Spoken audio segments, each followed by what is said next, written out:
बिहार में एआईएमआईएम के प्रदेश अध्यक्ष और विधायक अख्तरुल इमान ने संकेत दिया है। पूर्व राजद सांसद की पत्नी हिना साहब अगर मांग करे तो उन्हें लोकसभा चुनाव में सीवान से पार्टी का उम्मीदवार बनाया जा सकता है।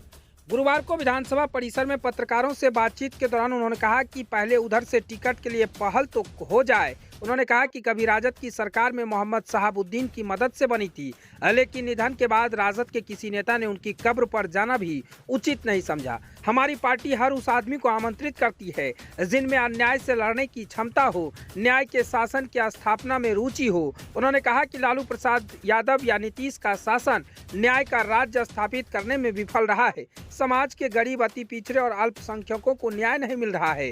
ईमान ने कहा कि दलितों की राजनीति करने वाले नेता ये मांग क्यों नहीं उठाते हैं। आबादी के अनुपात में सरकारी नौकरियों में उनकी भागीदारी नहीं है। यही हाल मुसलमानों का है। बिहार में 20,49,000 सरकारी नौकरियां हैं। दलित और मुसलमानों को आबादी के अनुरूप में भागीदारी के लिए विशेष अभियान चलाने की जरूरत है। यानी साफ तौर से कहें तो तेजस्वी यादव को बड़ा झटका लग सकता है। सिवान से तेजस्वी यादव को एक बार फिर से झटका लगेगा, वो भी लोकसभा चुनाव में। इस बार सिवान में अगर कहे तो न्याय यात्रा के दौरान जो तेजस्वी यादव का यात्रा चल रहा है, उस यात्रा में शहाबुद्दीन की पत्नी हिना साहब नजर नहीं आई थी। इससे साफ संकेत आ रहा है कि लोकसभा चुनाव में आरजेडी को छोड़कर अब कहीं ओवैसी की पार्टी से चुनाव हिना साहब लड़ सकती है। यानी सिवान में तेजस्वी यादव यानी आरजेडी और महागठबंधन को बड़ा झटका लगने वाला है।